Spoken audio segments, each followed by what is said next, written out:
দেখো বন্ধুরা, আজকে আমি একটুখানি গোবিন্দভোগ চালের চিড়ে আছে ঘরে, একটু অল্প চিড়ে দিয়ে একটু চিড়ের পায়েস করবো। চলো তোমরা দেখতে থাকো। আর এই দেখো, আমি গ্যাসে কড়াইটা বসিয়ে দিয়েছি। আগে চিড়েটাকে ঘিয়ে একটু ভেজে নেব। এখানে 1 চামচ ঘি দিয়ে দেবো।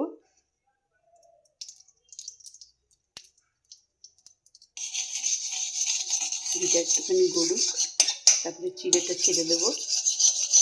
গ্যাসটাকে কমিয়ে দিয়েছি। এবারে চিড়েটা দিয়ে দেবো।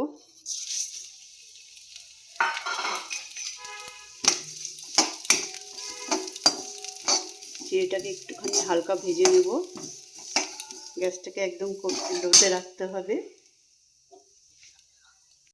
দেখো, আর একটু ভাজা হবে, একটু লালচে হলে তাহলে ফ্লেভারটা ভালো হবে, চিড়েটাও ভাজা ঠিকঠাক হবে।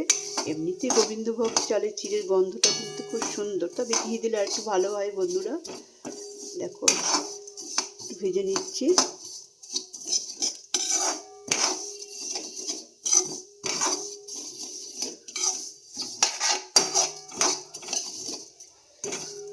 দেখো, ভাজা হয়ে এসছে আমার।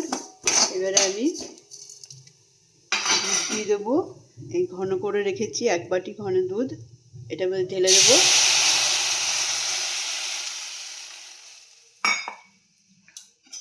দিয়ে নেড়ে দেবো যাতে তলা না লাগে। দেখবে এইভাবে করে খাবে, খুব দারুণ লাগে খেতে, খুব টেস্ট হয়। একটুখানি ফুটলে পরে আমি চিনি দেব। চিনিও দেওয়া যেতে পারে, আবার আমার কাছে একটু বাতাসা জমেছে, তাই ভাবছি একটু বাতাসা দিয়ে একটু আজকে চিড়ের পায়েস করি। চলো তোমরা দেখতে থাকো, একটু পরে বাতাসা দেব। দেখো, ফুটে গেছে। এবার একটুখানি গ্যাসটাকে আমি সিমে করব। মানে ভেজেছি, চিড়েটা একটুখানি শক্ত হয়েছে, এবার একটু নরম করার জন্য আমি গ্যাসটা কমিয়ে দিলাম।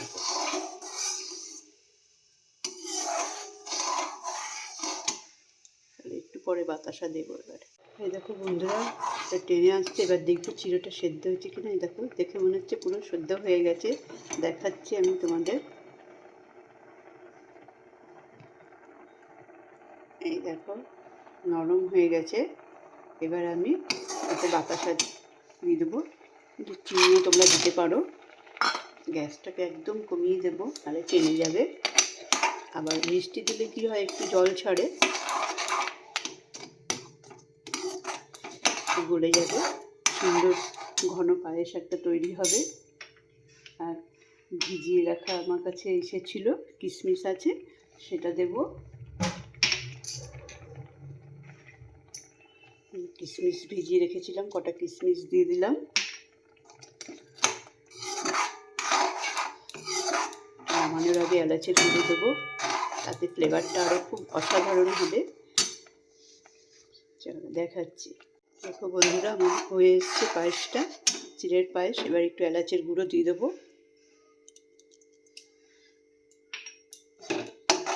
একটু ফুটিয়ে এবার অফ করে দেবো।